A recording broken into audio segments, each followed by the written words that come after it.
noite a todos. Eu sou Kátia Bezerra, psicóloga de formação, mediadora, né, judicial, trabalho no Sejusc Natal, integro esta equipe, né, uma parte desta equipe que hoje se encontra aqui conduzindo esse projeto, o projeto Entre Pais.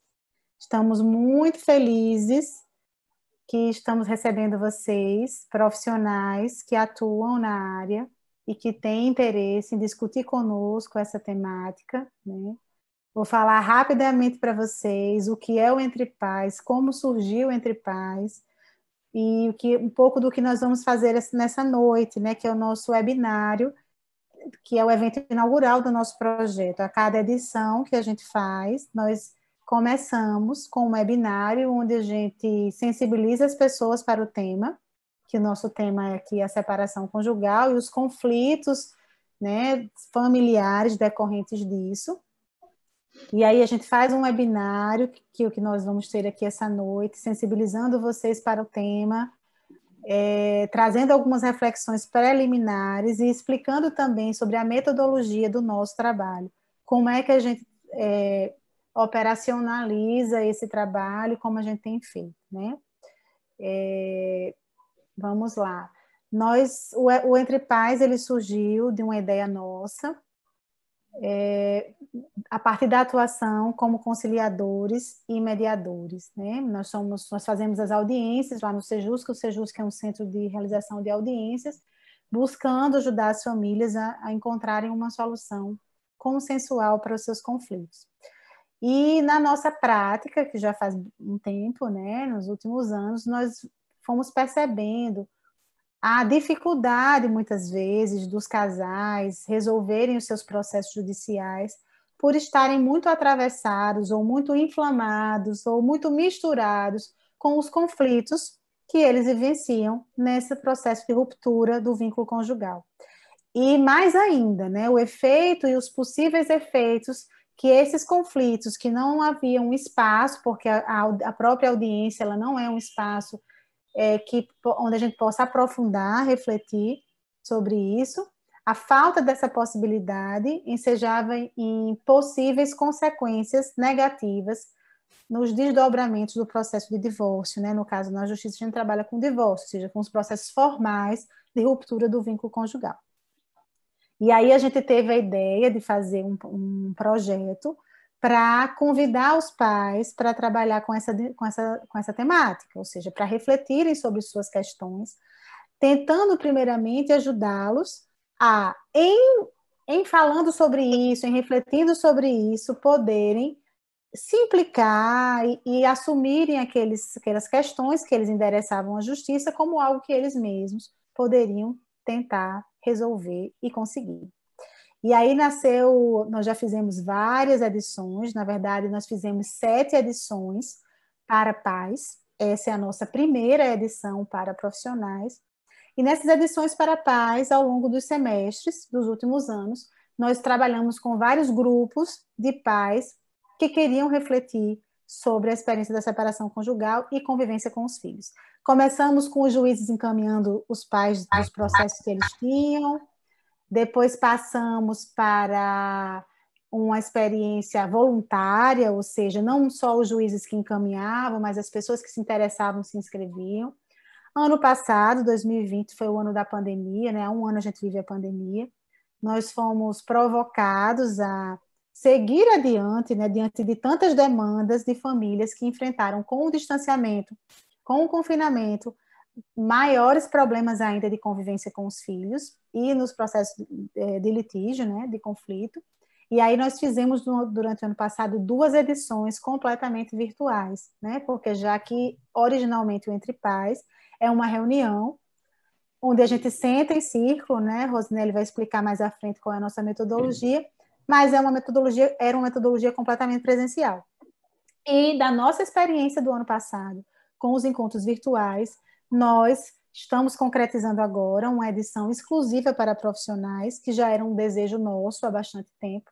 Em muitos lugares, quando a gente ia divulgar o projeto, a gente se deparava com os profissionais com bastante interesse.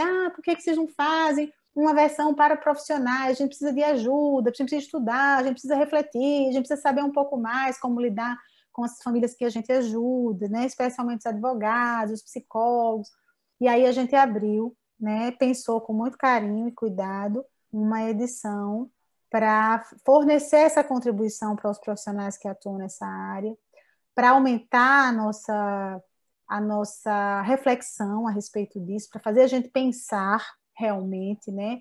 Com o que a gente lida, quais são as maiores dificuldades. E hoje a gente traz aqui alguns elementos para provocar nossa reflexão sobre essa temática, inclusive uma convidada que é advogada, que vai falar um pouquinho, né? Já já eu a apresento sobre, na experiência dela, qual é um dos maiores desafios que ela encontra como advogada em lidar com famílias com esse conflito. Eu queria dar as boas-vindas a vocês em nome da equipe, mas tem uma pessoa que vai fazer isso melhor, né? Que é a nossa coordenadora, a doutora Virgínia Rego Bezerra, a nossa juíza, coordenadora do Sejusc Natal. Ela coordena a nossa equipe, né? Ela apoia os nossos projetos, as nossas ações, e eu vou passar agora a palavra para ela dar as boas-vindas a vocês. Doutora Virgínia, com a palavra. Obrigada, Kátia. Boa noite a todos e a todas. Sejam bem-vindas e bem-vindos a mais uma edição do projeto Entre Pais. Meu nome é Virgínia, como Kátia já falou, eu coordeno o Sejusc, que é o Centro Judiciário de Solução Consensual de Conflito da Comarca de Natal, que é o Sejusc Natal. E é com grande satisfação que o Sejusc inicia mais uma edição do projeto Entre Pais, sendo essa edição uma edição especial, como Kátia já falou. Como Kátia também já disse, desde 2016, quando eu assumi o Sejusc, e também chegou a equipe, né, uma equipe muito boa, que se deslocou do Fórum Sebrae Fagundes para dentro do Sejusc, e de profissionais muito capacitados, que foram tanto qualificados como conciliadores, mediadores e facilitadores em círculos judiciais, e uma equipe que já tinha uma larga experiência na área de família. Então, como o nosso objetivo era atingir as varas de família, começou a se pensar, além da conciliação e mediação, o que era que a gente poderia oferecer em termos de oficina, ou de grupo reflexivo, ou workshop, para as varas de família, para as partes que litigavam no judiciário, algo além da mediação e conciliação, independente daquelas partes chegar ou não a um acordo, mas que possibilitassem a elas um novo olhar, uma nova visão sobre o conflito que ela estava enfrentando. Daí a equipe técnica do Sejusc, que aqui tem parte, mas tem outras pessoas também que compõem, criaram esse projeto Entre Pais, que começou desde 2017, começou as edições. Inicialmente, o Entre Pais era só para demandas de partes que tinham processo na justiça. E aos poucos a equipe foi evoluindo, amadurecendo e vendo a necessidade do projeto Entre Pais, e chegou-se ao ano passado, né, a 7ª edição, voltada para os pais, Entre Pais, porque sempre o público-alvo é pai ou mãe, que esteve passando por um processo de separação conjugal ou qualquer outra demanda da área de família, seja só alimentos ou discutindo só guarda. Então, mas que esteja numa situação de conflito e precise dessa reflexão e queira e tenha interesse em participar. Então, foi aberto nas outras edições seguintes, não só para quem tivesse demanda na justiça, mas também o público-alvo em geral, e poderia se inscrever voluntariamente, independente de ter processo ou não no judiciário.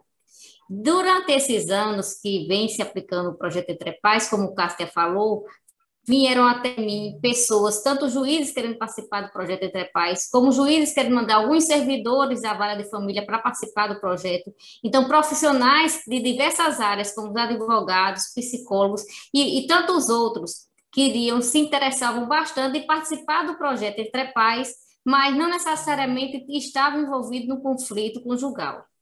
Então, foi com esse espírito e com essa necessidade que a equipe entendeu durante todas essas edições, que surgiu e abriu essa nova edição, que seria exclusivamente para profissionais não necessariamente pessoas que estivessem passando pelo conflito.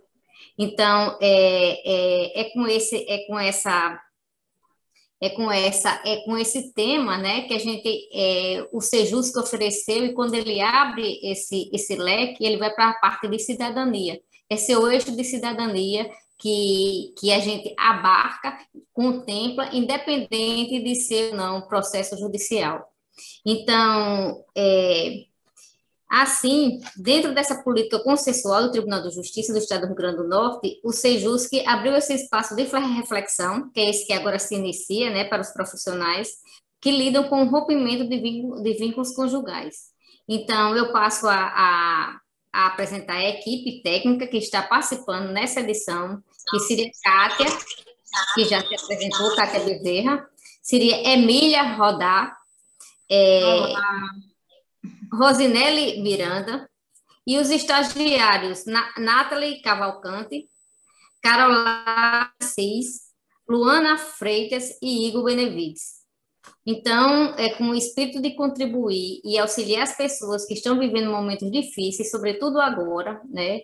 E que esses profissionais, nós profissionais que lidamos nessa área, precisamos estar mais afinados do que nunca, e preparados para incentivar as partes a mudar esse olhar e a superar esses conflitos, né? Principalmente no atual cenário que a gente está hoje, que a gente deve preservar principalmente pela saúde mental das pessoas e de uma forma que, quando ela tiver esse contato profissional, que ela saia fortalecida, pacificada, né? Então, encerro minhas palavras aqui e devolvo para a equipe. Obrigada.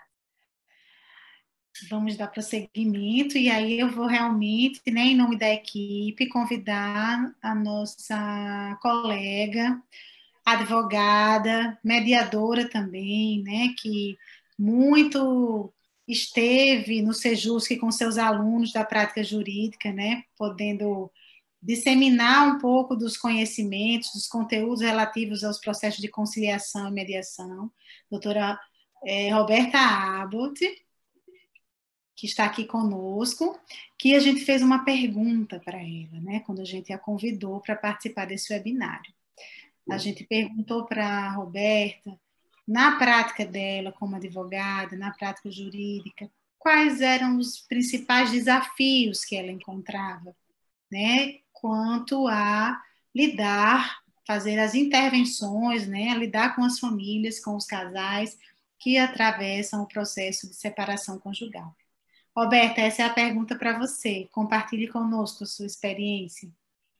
Primeiramente, eu gostaria de agradecer o convite, né, a toda a equipe do Entre Pais, que eu já venho paquerando como os outros colegas, né, de várias áreas, gostariam de participar. Então, eu fiquei muito encantada com essa possibilidade de a gente fazer um encontro de nós, profissionais que passamos por algumas situações, né, que não gostaríamos de poder ajudar mais, muitas vezes, mas não é possível, né? E das dificuldades que a gente encontra no dia a dia, pelo menos na minha visão, principalmente depois que eu comecei a trabalhar com a mediação, com a facilitação de círculo, né, e com a própria conciliação, eu venho percebendo que por mais que a gente consiga chegar, muitas vezes, a um acordo, essa operacionalização desse acordo muitas vezes fica inviabilizada porque as pessoas têm dificuldade em dialogar, em exprimir as suas necessidades, né? Então, aí a gente entra até na comunicação não violenta, né? Como é difícil, mesmo para quem tem conhecimento, utilizar, imagina para quem não tem. E muitas vezes essa falha na comunicação, né, ou essa comunicação truncada, faz com que, mesmo que a gente tenha um acordo, a gente não consiga fazer com que ele funcione da maneira como deveria. Às vezes eu tenho percebido por quê? Porque, por mais que se tenha um acordo, as pessoas precisam compreender que são pessoas distintas, cada uma pensa da sua maneira, e às vezes, tenta impor a sua forma de pensar, né? Eu gosto de trazer um exemplo que me marcou bastante no sentido de educação mesmo, do dia a dia, né? Um pai achava que a criança poderia, pela idade, andar sozinha de elevador e caminhar pelo condomínio, e o outro achava que não poderia, né? E eles, ao invés de tentar sentar, conversar, não, aí vai um para um advogado, para o seu advogado, outro para o seu outro advogado, e fica entre advogados a gente tentando ajustar uma coisa que eles poderiam sentar e conversar, né? Então, assim, muitas vezes chega inclusive a ter bloqueio de mensagens, aí a conversa fica sendo por e-mail, aí depois o e-mail passa a não ser respondido, aí o advogado volta a entrar na comunicação para ver se eles conseguem, né, voltar a cumprir ou começar a cumprir aquilo que foi combinado, né? Isso quando a gente chega a um acordo e nas situações que a gente nem consegue, né?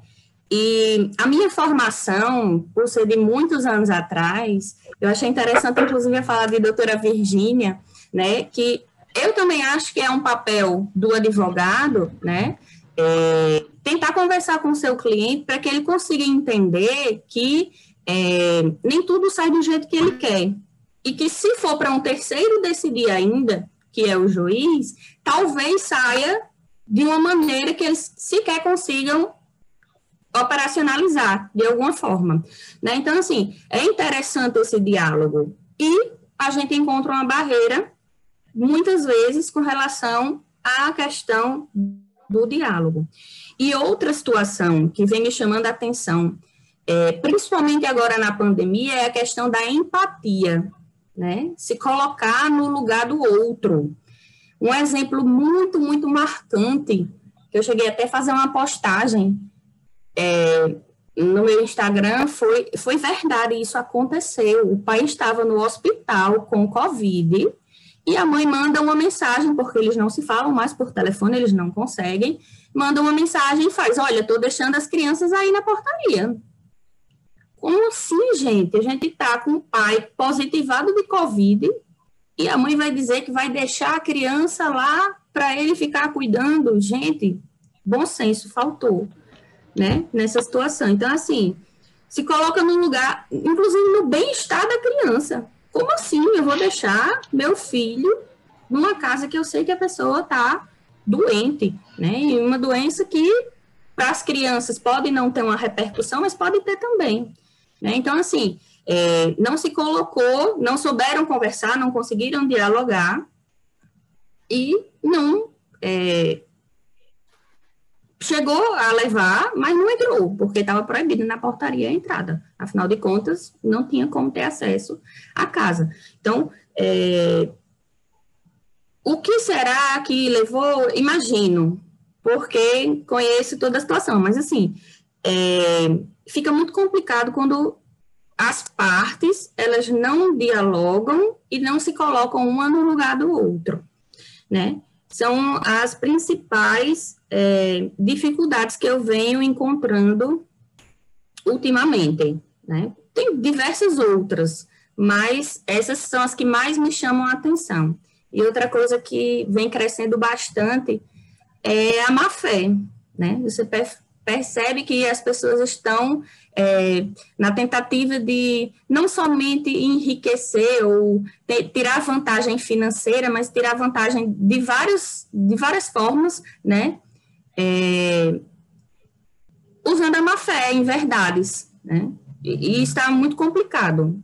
Mas aí vai para a sociedade como um todo, né? Mas é outro ponto que recentemente vem me chamando muita atenção. Então, acho que eu poderia resumir atualmente as coisas que estão mais me incomodando e mais me tocando são essas. A questão da dificuldade de comunicação entre as pessoas, por mais que a gente converse, por mais que a gente explique que a convivência, principalmente quando tem filhos, porque quando não tem filhos e a questão é bens, aí é tranquilo, porque aí alguém decide e não tem o que fazer, mas quando tem filhos que precisam se conviver, né, tem que ter uma convivência, existe a guarda, existem as visitas, né, existe uma vida para o futuro, mas nem sempre a gente consegue fazer com que a pessoa perceba que quem mais vai ser prejudicado nessa situação é o próprio filho, né? Então, uma necessidade que às vezes eu não consigo, né, suprir, enfim, de tentar fazer a pessoa entender que aquilo não é dela, não é para ela, mas sim para o filho, né? Então, eu acho que posso resumir atualmente como as minhas maiores dificuldades nesse lido, nesse trato, é exatamente nesse sentido, né? Dificuldade de comunicação e a gente tendo que intermediar muitas vezes uma conversa que poderia facilmente ser entre eles, né? Aí acho que entra aí a psicologia para ajudar a gente, uma terapia, enfim, seja necessária. A falta de empatia, né, de se colocar no lugar do outro, de ver que aquilo pode acontecer com ele também ou com ela também, né? E a questão dessa tentativa de enganar o outro, né? São essas coisas que mais me incomodam no meu dia a dia da advocacia de família atualmente. Escutando aqui você falar e lembrando, né, das nossas edições passadas, quando alguns pais puderam compartilhar suas dificuldades no trâmite judicial, que às vezes se sentiam um pouco compreendidos, até mesmo pelos advogados, no sentido do litígio em si, né? Porque a gente sabe que há também um zelo pelo papel profissional, aquele advogado que está ali, que também briga, que também busca uma solução, ele está ali muitas vezes empático, né, com a necessidade do seu cliente, mas às vezes a empatia ela tem limites, né? Porque você está de fora e a gente não sabe o que realmente se passa naquele sujeito, daquela família, qual é a história, às vezes, de conflito. Muitas e muitas vezes, o que a gente observa ao lidar com famílias que vivenciam a separação é uma intensificação dos conflitos que já aconteciam durante o relacionamento, mas que às vezes não eram cuidados ou não eram sobre o que não era dialogado.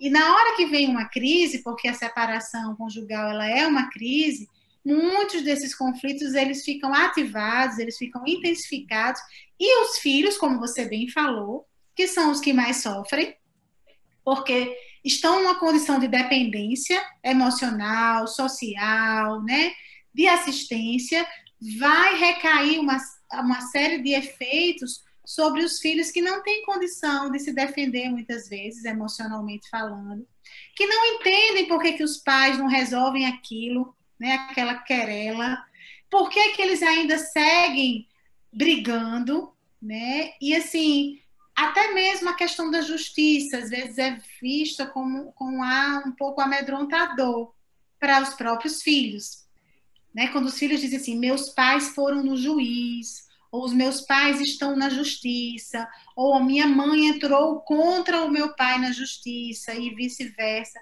Também é nosso papel de profissional amenizar um pouco isso, né? Até uma técnica da mediação, recontextualizar isso, e mostrar que ir para a justiça, às vezes, é bom, porque há coisas que se resolvem na justiça. Quando as pessoas não conseguem resolver por suas próprias necessidades, por suas próprias pretensões, elas vão ali para um espaço de diálogo mais aprofundado e vão ter ajuda para resolver. E se ainda assim elas não conseguirem, vai ter um terceiro, vai ter um juiz que vai tomar essa decisão por ele, né? Por eles. Eu achei interessante na sua fala, quando você disse que também a questão da importância dos advogados, né? Me chamou a atenção, eu escutei um tempo atrás, meu antigo advogado, ele não me dava a atenção que você está me dando. Não sei se porque ele era homem, você é mulher, eu estou me sentindo melhor com você. Essa sua fala me fez lembrar esse comentário, né? É muito interessante isso, porque assim, cada um eu já vi colegas dizendo assim, não, eu fico mais distante, eu já sou mais o quê? Eu já sou mais próxima, eu sou mais acolhedora, eu escuto muito, tem gente que corta essas falas. Isso também é interessante a gente conversar aqui, né? O papel do advogado, ele não é psicólogo, eu sei, ele não vai fazer terapia, mas assim, o advogado que se propõe a trabalhar na área de família, ele precisa compreender que ele está lidando com situações, não é uma cobrança de um aluguel, ele está lidando com uma pessoa que está muito provavelmente destruída de alguma forma e está ali porque ele está buscando ajuda em você, né? Então, assim, seria um assunto até agora, né, nessa nossa fala que me chamou a atenção, já que a gente está aqui entre profissionais e provavelmente tem outros, né, outros advogados, seria interessante a gente conversar sobre isso também. Já que a gente se propôs a trabalhar nessa área, vamos trabalhar de uma maneira diferente do que lidar com números, com a capa de um processo, né? Quem me conhece sabe que eu sou assim, mas eu sei que tem colegas que mesmo trabalhando na área de família não atuam dessa maneira, né? Tá respondendo o WhatsApp às 9 horas da noite com um áudio chorando, né? Então, assim, claro que a gente tem que separar uma coisa da outra, que a gente tem que entender que a gente não pode tomar para a gente aquela situação, mas a gente também tem que acolher de certa forma, né? Então, eu não tenho esse negócio de limite de horário, mas eu já vi também gente dizer, não, eu só atendo se for no horário comercial, não sei o que. Enfim, cada um sabe, né, da maneira como melhor trabalha, mas assim, eu acho que o acolhimento, a forma de escutar, sem cortar, porque tem muita gente que fala, não, mas pula essa parte, vamos, igual aquele filme Erin Brockovich, não sei se você assistiu, mas a fala da nova advogada quando assume o papel, no lugar de Erin, que não era advogada, que eu acho interessante, ela diz logo assim, olha, eu não sou advogada, tá? Eu estou aqui, eu trabalho com advogada. Mas ela faz, por favor, tire todo o sentimentalismo e me traga fatos. Quem trabalha com família não pode fazer isso. Obrigada, Roberta, pela sua contribuição. Gente, antes de eu passar a palavra para a Emília, eu queria lembrar para vocês que daqui a pouco vai ter no chat, né, no bate-papo, se não tiver já, não sei, um link rapidinho para vocês colocarem a presença de vocês, tá bom? É a nossa lista de presença de quem está comparecendo aqui ao webinário. Isso é importante para a confirmação da sua inscrição, da sua participação no projeto, então não deixem de responder, tá bom? Emília, com você. Olá, Kátia, Roberta, toda a equipe, né, e todos os inscritos que estão nos assistindo e que podem, né, e vão se interessarem, assistir também, porque vai ficar gravado, né, esse webinário, enfim. Então, tem a possibilidade aí também de conversar com a gente nesse esquema, né, de online, né, mesmo com a gravação. Interessante, Roberta, agradeço desde já. Interessante como a gente faz articulações, né, com os espaços, as formações que a gente tem. Você falou né, você falou de um lugar, de 2 lugares aí, né, enquanto advogada e também com uma interlocução com o trabalho de mediador, né, mediador conciliador. Então, trouxe princípios aí dessa experiência, né, tentando aí conversar na sua própria experiência e trazer isso como contribuição, que esse é o nosso intuito. Né? Como é que vocês e nós, né, que nos deparamos, né, em contextos, às vezes, no mesmo contexto, na mesma sala, né, mediação, ou numa sala de audiência, enfim, ou numa universidade, né, no contato com os alunos, ou numa clínica, né, com as famílias, ou com as crianças dessas famílias, ou nos conselhos, né, os conselheiros tutelares, enfim, que também, né, acolhem famílias, por vezes, nesse contexto também de separação. Então, a gente pensou nesse elenco. São vários personagens que acabam, né, fazendo parte dessa história, da família, de cada família dessa que nos chega. Então, inicia com eles, né, com a decisão, enfim, de separar, ou com os efeitos já disso, né, sendo produzidos, e chegam até a gente. E a gente passa a fazer parte disso. À medida que a gente escuta, começa a fazer parte, né? E como é que tem sido essa nossa participação? É isso que a gente, né, se interroga o tempo todo lá no Sejusc e está querendo, né, partilhar essas interrogações com vocês. Roberta já trouxe hoje aqui, né, no mínimo uns 3 ou 4 questões e que a gente vai tentar fazer uma ponte, Roberta, né? Kátia já fez outras pontes, outras conexões aí, à luz de uma história de ficção, né? Já devem ter visto, ouvido falar sobre o filme A História de um Casamento. Então, ela vai mostrar um ponto de vista de cada um deles e o desgaste que sofrem mediante os desdobramentos que uma separação conjugal pode produzir. Sobretudo quando se tem filhos menores em comum e passam a envolver terceiros na condução desse processo, com intervenções que podem favorecer a fragilidade dos laços familiares. E aí, isso nos diz respeito, né? Somos esses terceiros que fazem parte dessa história, que passa a ser, né, escancarada, né? A gente passa a participar dela.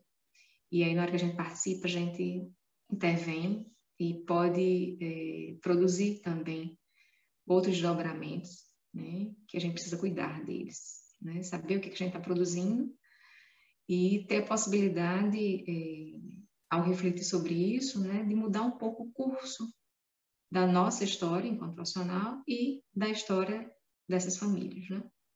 Então, pode passar, Nathalie. Vamos só, Emília, fazer um esclarecimento, né, para quem está assistindo, vai assistir o webinário depois, gravado, que nós não vamos gravar as cenas dos filmes que vamos exibir aqui, porque elas não podem compor a gravação que vai para o YouTube, tá bom? Então, quem está em casa, que não esteve aqui conosco, procura lá o filme História de um Casamento para assistir, tá bom? Essa é uma primeira cena, né? E foi uma sequência de cenas, né, que a gente recortou, porque é bem no início mesmo, né? A princípio, por exemplo, o casal havia concordado em não contratar advogados, mas a mulher muda de ideia. E isso ganha um outro contorno, e eles não têm noção de que isso vai, né, se desmembrar. Surpreso, Charlie precisa encontrar um advogado, diante, inclusive, da ameaça da advogada. A abordagem que a advogada da mulher, né, o aborda, meio a um telefone, que essa cena vocês não viram, mas vocês podem verificar, né, depois ao assistir. Ela ameaça, dizendo que ele pode perder a guarda caso ele não se mobilize a responder juridicamente, né? E que ele procure, no caso, um advogado. Essa eu acho que é uma das uns primeiros efeitos. Eu preciso, né, nomear alguém que me represente, que possa falar por mim nesse contexto jurídico. E disso aí já pode se criar um fosso, né, entre o que eu digo e o que o outro entende. Uma questão da comunicação aí, né, também, Roberta, que pode se dar entre a parte e o advogado. E aí, nessa primeira cena, ele mostra um encontro com o advogado, né, tem buscado, enfim, conseguiu. Embora ele não quisesse contratar um advogado, mas a revelia, né, do interesse dele, ele precisa contratar um, enfim, e ele segue nessa busca. E aí, desse encontro, o que a gente pode destacar da perspectiva, né, da concepção? São várias concepções aí que a gente pode estar destacando em relação à conduta, à fala, né, do advogado, e como é que isso se desdobra em termos de condução, em termos de orientação, né, enfim. Como é que o profissional concebe, por exemplo, acho que é a primeira frase que ele traz, né, em relação ao que a separação pode significar. Ele diz: separar com o filho é como uma morte sem cadáver. Né? E aí ele faz alusão à experiência dele, né, já o quarto. E aí, aqui parece fazer alusão à vivência da separação como algo que se perde e que precisa se elaborar. Requer um trabalho, que a gente chama trabalho de luto, né? E aí, nesse trabalho de luto, que é um luto em relação ao objeto amado, no caso, a mulher, né? Mas também pode ser em relação ao ideal de casamento, o ideal de felicidade, né? Aquele ideal que aquela pessoa pode ter representado para o sujeito. E isso se esvai, cai, né? E para isso o sujeito precisa fazer algum trabalho para poder ressignificar isso. E é um trabalho, né, que está para além do contexto jurídico, precisa de outros profissionais aí, às vezes, para poder ajudar nesse processo, mas que incide, sim, se apresenta, se presentifica, né, nas falas, na condução, na insustentabilidade dos acordos, isso que Roberta falou da dificuldade da comunicação, não sei por que eles não conseguem se comunicar, e aí é uma pergunta que me veio quando eu ouvi, Roberta, o que é essa dificuldade da comunicação quer dizer se nos conectarmos com esse sofrimento do sujeito. Né? O que quer dizer desse momento, o que a gente sabe, o que envolve um processo de separação. Isso em termos emocionais, em termos psicológicos. Né? A gente sabe, muitas vezes, o que isso representa no contexto jurídico. O que envolve, o que se desdobra, o que prescinde, né? Na execução daquilo que precisa ser acordado, sentenciado, executado, mas a que custo isso está sendo, né, feito? Precisa se desdobrar para poder executar, para poder vivenciar isso. E isso, de fato, não tem como ser ignorado. Ele vai se inscrever, ele vai se presentificar, mesmo que a gente não consiga escutá-lo, né? E aí, isso é uma, né? Por isso, um dos temas dos encontros é a separação. Né? O que isso mobiliza nos sujeitos a ponto de gerar esses desentendimentos, possivelmente, né? Essa comunicação truncada, essa coisa que não flui, ainda que tenham um filho em comum, ainda que amem um filho, né? Ainda que tenham tido uma história de amor, mas por que nesse momento, ou às vezes durante uma longa fase, isso não se processa, isso não se produz em outra coisa, como a cordialidade, né? Enfim, porque isso requer um trabalho, e é um trabalho que às vezes é muito difícil. E precisa de tempo, um tempo em que o tempo do sujeito não coincide às vezes com o tempo do jurídico, né? E aí ele fala, além disso, de que essa vivência pode ser uma vivência que se estenda à experiência com o filho, à relação com o filho. Essa morte pode ser vivenciada também na relação com o filho, para além da relação, né, com o outro, que um dia, ou até então, fez parte da sua história, do seu cotidiano, enfim, e que precisa dar conta dessa falta, né? Desse lugar que se esvai, né, fica vazio, e que precisa aí desinvestir, né? Mas uma pergunta eu me fiz ao rever esse filme de novo: em que condições a separação poderia ser assim vivenciada, como a morte de um filho? Dado que se trata de separação conjugal e não separação entre pais e filhos.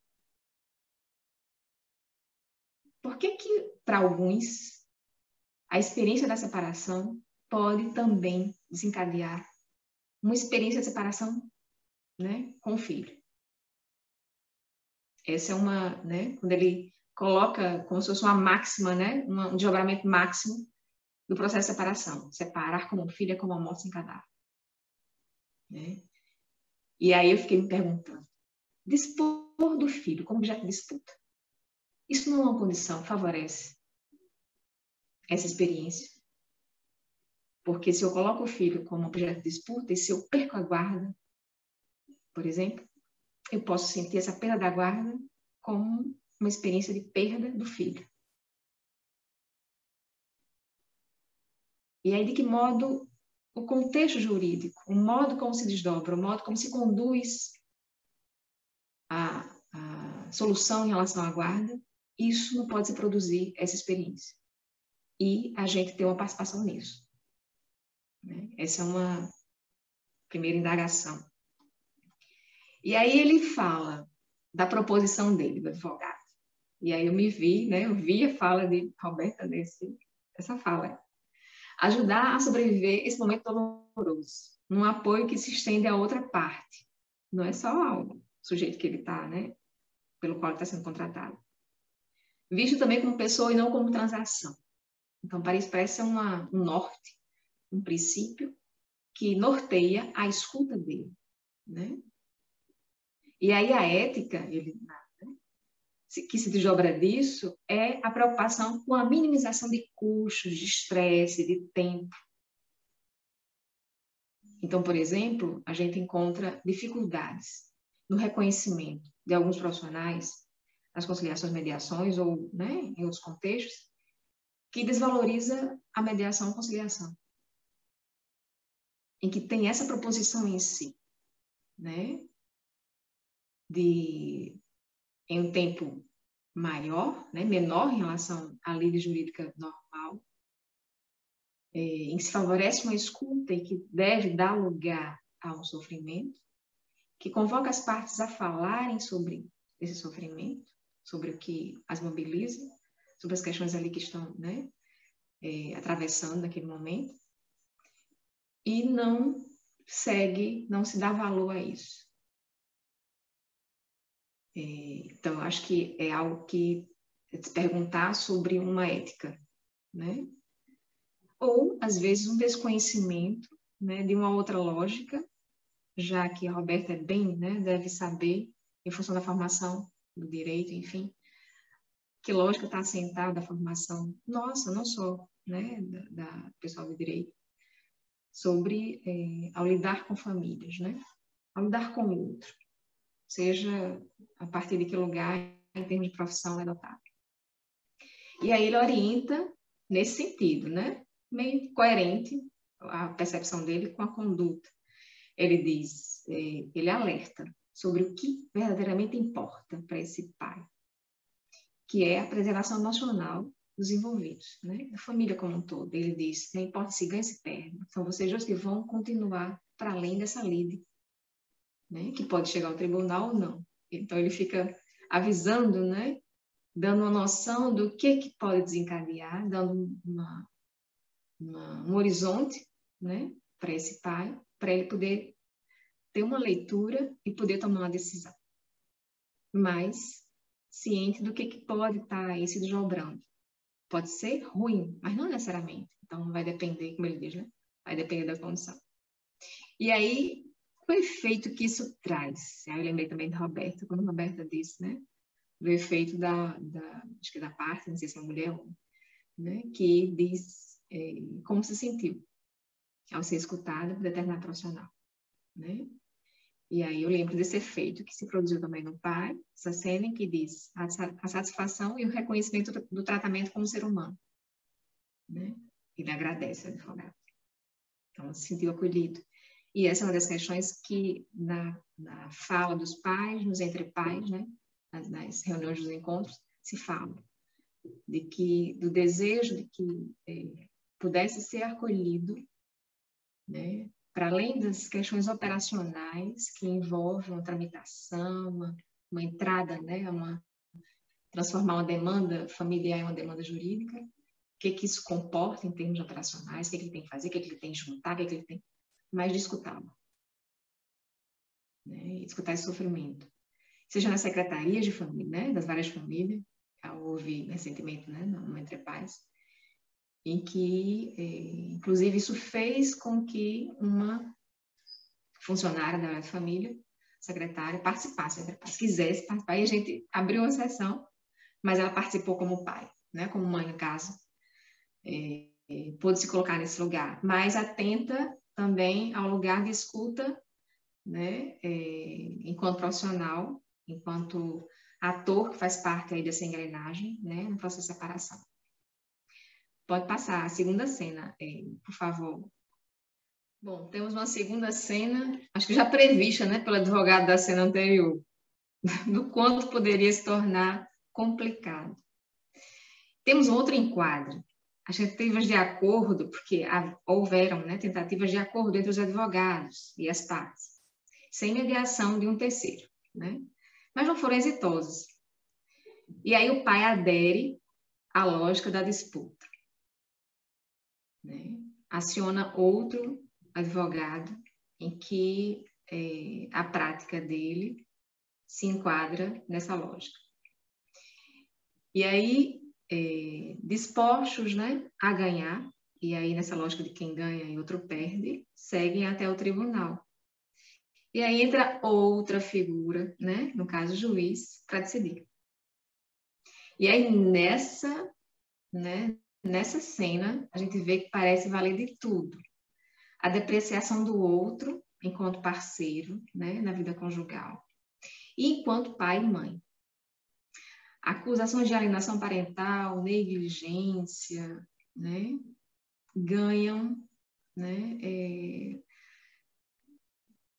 nome, né, assim, na boca, né, na voz, na fala dos advogados. Determinados episódios são retratados como descuidos e que invalidam a capacidade de ter a guarda. Né? Então, levantam como argumentos para alguém perder ou ganhar a guarda. E é que cabe outras questões. Como estão entendendo o Instituto da Guarda? A moradia em outra cidade, até que ponto invalida o exercício da guarda também pelo outro? E morar em outra cidade necessariamente põe em risco o laço de afeto, o lugar de pai e mãe na vida do filho? O que constitui e sustenta os laços pais e filhos, entre pai e filho? Além disso, qual ainda o imaginário que tem sobre ser pai e ser mãe para esses pais e esses operadores de direito? A ponto de colocar isso em questão, porque um esqueceu, não sabia, que tinha que ligar, né, acionar na cadeira, a cadeirinha no carro, e aquilo foi tomado como negligência. Como é que está sendo visto os pais e a mãe, né? Os pais e mães nesse contexto? Como é que eles se veem? Como é que quem opera, né? Essas são algumas questões. Pelo término da cena, vemos que a ação ainda se desdobra. Para aí, né? O juiz não se sente, no momento, com condições de julgar e sentenciar algo nesse sentido mais definitivo. E aí convoca outra figura, outra personagem, um assistente social, para fazer uma perícia, uma avaliação, perícia, enfim, para subsidiar a decisão dele. Então, é uma outra figura que mereceria a gente, né, trazer aqui. Possivelmente a gente pode estar trazendo isso nos encontros, né? E como é que essa avaliação aí também incide, né? E traz efeitos do lugar do avaliador, né? Para esses pais. O estresse que isso causa, enfim. E aí a gente, né, vai se desenhando, né? À luz desses personagens, né? Que começaram a fazer parte. Juiz, advogados, assistente social, né? Enfim.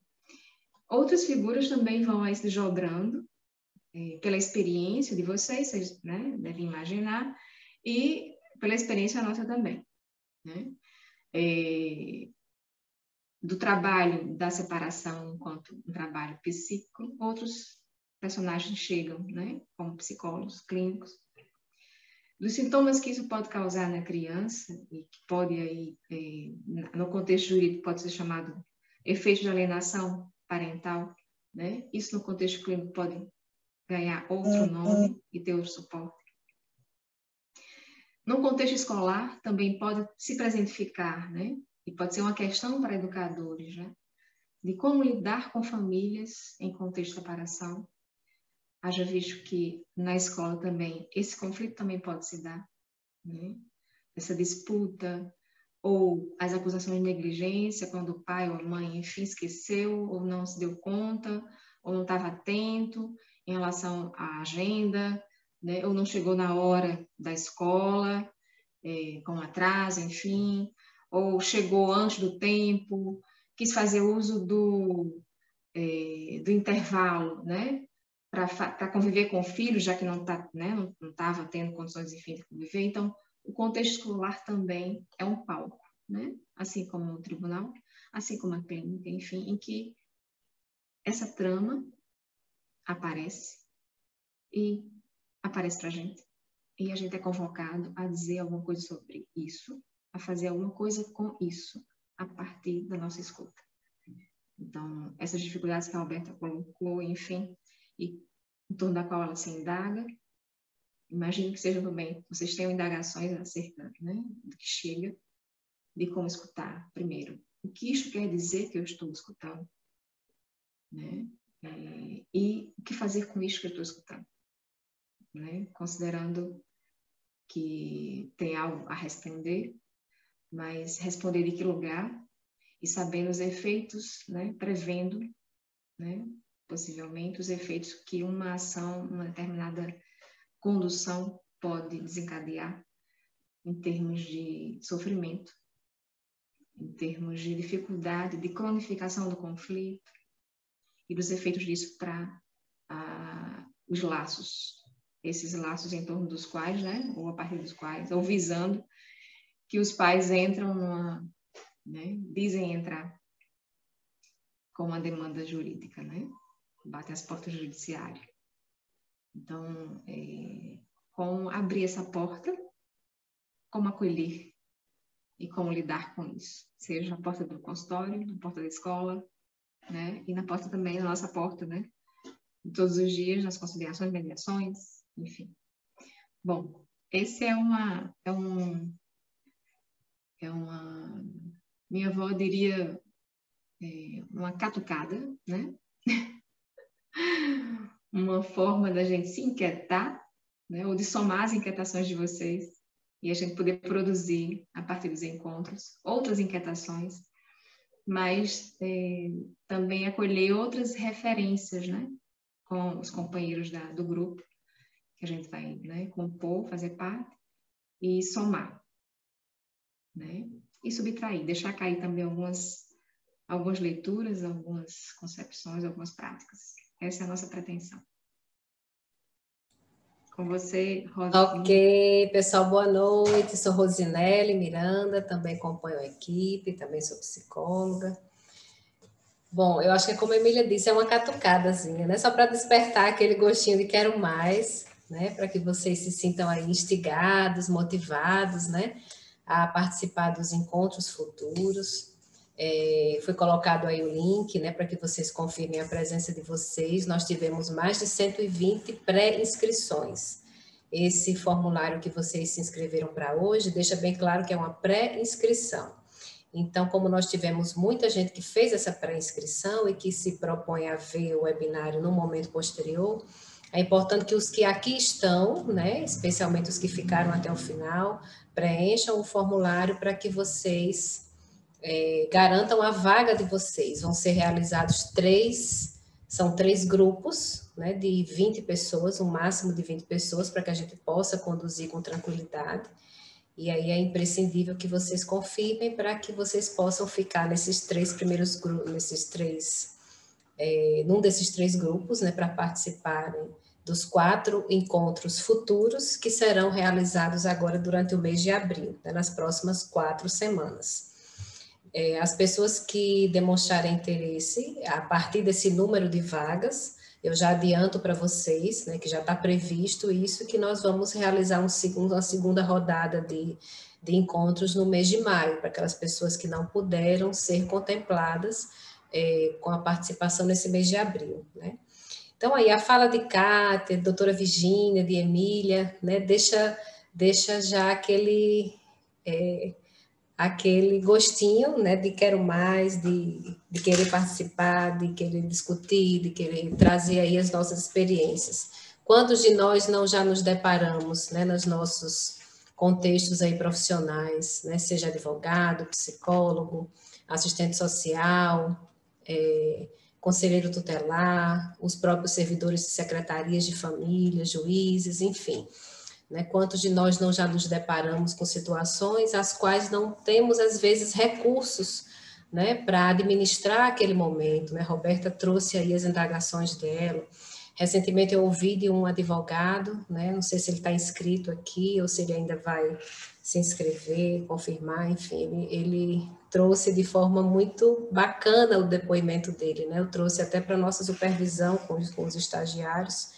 Estávamos eu e Luana, estagiária, conduzindo essa mediação, e ele trouxe isso foi há 2 semanas, né, bem próximo de iniciarmos aqui essa edição. Ele trouxe na fala dele exatamente aquilo a que se destina o projeto, né, das dificuldades dele de lidar com isso, de acolher aquela situação, né, advogados que trabalham em vários contextos, né, é uma forma diferente de acolher a demanda, de trabalhar essa demanda, né, de família. Os afetos circulam muito avidamente. Às vezes a gente acha que acabou de passar por aquela situação de separação, mas não, já faz meses, às vezes até anos, né? Quantos processos aí de família não perduram durante anos nas varas de família? E aqueles afetos circulam como se fosse ontem, né? Como se a separação tivesse acontecido ontem. Então, é difícil para o profissional lidar, receber aquilo, né?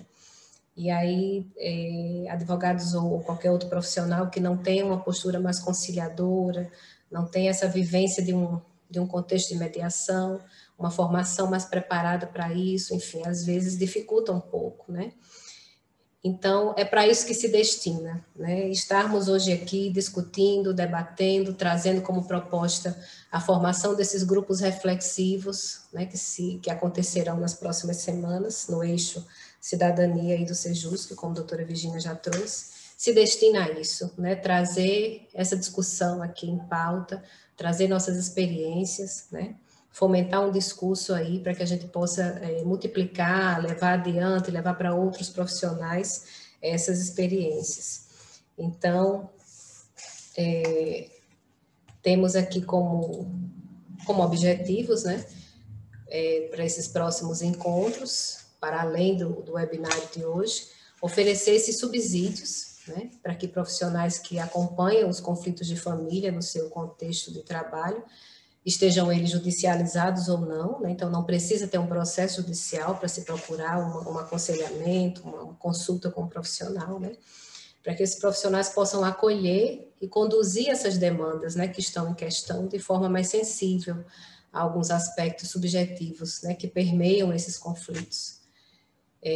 Refletir também acerca da importância da conciliação e da mediação nesse contexto de separação conjugal, acumulado aí com guarda, né, convivência de filhos menores. Existe nem toda ação de família, por estar em vara de família, se desdobra aí numa situação mais conflituosa, mas especialmente aquelas que vão discutir guarda, convivência, né, muitas vezes descambam aí para um litígio muito pesado.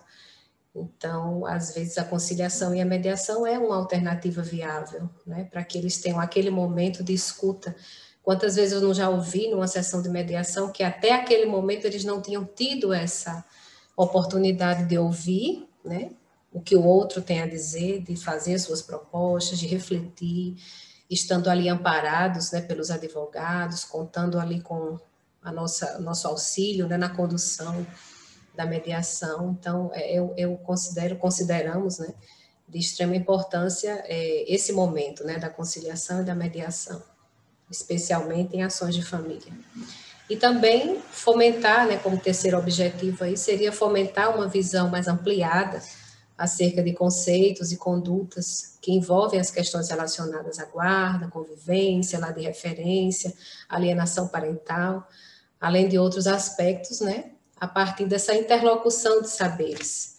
Eu fico imaginando como vai ser rico, né, essa troca de experiência. Temos aqui advogados, temos aqui outros profissionais que lidam diretamente, que inclusive encabeçam trabalhos aí nessa questão da alienação parental, né? Estou vendo aqui o doutor Maurício Barreto, então que trabalha, né? Que divulga essa preocupação e tem esse trabalho direcionado aí, voltado para questões de alienação parental. Então, como vai ser rica essa discussão, né? Nos grupos reflexivos. Estou ansiosa para darmos início, né, a próxima semana. Então, nós teremos como público-alvo, como já foi colocado aqui, né, os advogados, os defensores, psicólogos, educadores, assistentes sociais, servidores de varas de família, conselheiros, né. E a metodologia desse trabalho, né, Kátia já deu uma introdução no início da fala dela, será utilizada uma metodologia que faz parte do contexto de justiça restaurativa, né? Se estivéssemos num ambiente presencial, estaríamos todos numa sala grande, né, no auditório, dispostos em forma circular, né, e a palavra circularia entre os presentes, né. Seria uma experiência mais acolhedora, como já tivemos as primeiras edições do Entre Pais, como já temos essa experiência também na condução dos círculos de construção de paz. Infelizmente, é o que nós temos para hoje, né? Em razão da pandemia, vamos fazer esse trabalho nesse ambiente virtual, né? Então, nós vamos trabalhar esses temas relacionados aí ao contexto familiar, de separação conjugal, uma perspectiva vivencial, né? Fazendo essa adaptação da metodologia dos círculos de paz, que já vem sendo, né, adotada nessas práticas de justiça restaurativa, e adaptado aqui para o ambiente virtual, né? Essa sistemática de trabalho, ela permite essa troca de experiências, mediante o diálogo, além de fomentar reflexões sobre alguns conceitos, a partir da vivência pessoal e profissional de cada um dos participantes, né? Então, para fins de execução desse trabalho, como eu já disse, serão formados inicialmente 3 grupos reflexivos. Vocês se inscreveram aí nos horários mais adequados para vocês, né? Então, a gente vai tentar manter vocês nesses horários escolhidos por vocês, né? Um horário na terça-feira à noite, tem um grupo na terça-feira à noite, um grupo acho que é na quarta à tarde, né? Tem quinta também, cada um dos seus horários, com até 20 participantes. E aí, durante essas 4 semanas, serão realizados, né, um encontro com cada um desses grupos, com duração de uma média de 2 horas. 7 às 9, né, no caso da noite, 14 às 16, né, na turma da tarde, acho que 9 às 11, né, a turma da manhã, enfim. E na condução de cada grupo, teremos como facilitadores um servidor, né, uma mediadora, um membro da equipe técnica e o estagiário do Sejusc, junto com o seu grupo, né? E aí, cada um desses encontros, nós vamos abordar um tema específico, seguindo essa sequência. Então, o primeiro encontro, nós vamos trabalhar a questão da separação conjugal. No segundo encontro, a guarda. Terceiro encontro, convivência e alienação parental, né? Fazendo aí esse contraponto. E um outro tema, um último encontro, seria trabalhar essa questão do tempo. Na fala de Emília, ela já trouxe aí, às vezes, o tempo do sujeito não é o mesmo tempo da justiça, né? Como lidar com isso, né? Como enfrentar essas ansiedades, essas angústias que essa questão do tempo aí traz, né? E aí, como eu já falei da inscrição, essa pré-inscrição de vocês, especialmente quem está aqui hoje, né? A partir do momento que confirmar aí, garante automaticamente a sua vaga, né, nesses primeiros grupos reflexivos. E vai seguir essa ordem de inscrição, a ordem cronológica normal, e a participação de vocês hoje aqui, certo? Não quer dizer que as pessoas que vão assistir ao webinário posteriormente não possam participar. Vamos ver como vão ficar essas confirmações para que a gente feche esse primeiro número de 60 pessoas nos 3 grupos, né, 20 em cada grupo, e a gente vê como vai fazer o remanejamento dos demais para o mês de maio, tá bom? Para a gente terminar, né, e assim, encerrar o nosso encontro por hoje, nós vamos ficar aqui alguns minutos para esclarecer as dúvidas de quem tiver, mas vocês vão estar recebendo no e-mail de vocês, a partir do webinário, né, até amanhã, um e-mail de adesão a esses 4 grupos, 4 reuniões semanais que Rosinelli explicou. Ou seja, vocês fizeram a pré-inscrição, vocês estão aqui, quem está aqui no webinário tem a sua participação garantida, porque vocês assinaram aí uma lista de presença, né? É importante quem não assinou assinar, preencher o formulário que está no bate-papo, e vocês também vão receber um e-mail para vocês confirmarem a adesão de vocês, né? Muitas pessoas vêm ao webinário, mas elas não sabiam exatamente do que se tratava, não sabiam que nós teríamos, como seria a metodologia dos nossos grupos, né? Como é importante participar dessa sequência encadeada de temas, que a gente começa com a separação, termina com o tempo. Essa sequência ela foi pensada de uma forma que faz sentido começar por um tema, depois seguir o outro, e a gente sabe que depende da disponibilidade de cada um, né, do tempo de cada um para participar. Então, por favor, quando vocês receberem um e-mail de confirmação, vocês vão responder se realmente puderem participar. Se vocês não puderem, vocês não respondem, né, não confirmam lá no formulário, que é para que a gente tenha a possibilidade, inclusive, de abrir novas vagas para quem ainda vai se inscrever até amanhã às 18 horas. Né? O formulário vai estar aberto até amanhã às 18 horas. Esse webinar vai estar disponível no canal do Tribunal de Justiça no YouTube, acredito que amanhã, no máximo, depois de amanhã, e a gente vai estar aí aberto ainda para receber as pessoas que têm interesse em participar. Então, se você acha que pode participar, confirma lá com sim, né? Você vai colocar o seu nome, confirma a adesão aos grupos semanais, sim. Se não puder, não responde. E aí a gente tem um número mais exato das pessoas que vão compor os nossos grupos, que serão nas próximas 4 semanas de abril, tá bom? Eu queria agradecer em nome da equipe. Mais alguma coisa, Rosinha? Você ia falar? Só para que eles não deixem de assistir, quem ainda não teve a oportunidade de assistir ao filme, né? De preferência que assista antes de começar os encontros, porque a gente traz essa coisa, né? Essa é uma ilustração muito bacana, né? Especialmente no momento que chega uma outra profissional, faz aquela avaliação. É muito bacana esse filme, para que vocês não deixem de assistir. Então, a gente quer agradecer a presença de vocês, a paciência de nos ouvir aqui nessa noite, né? Vocês terem vindo participar do webinário, e agora nós vamos ficar disponíveis para caso alguém tenha alguma pergunta, pode colocar no chat, pode abrir o microfone, como puder. E nós vamos encerrando aqui a apresentação.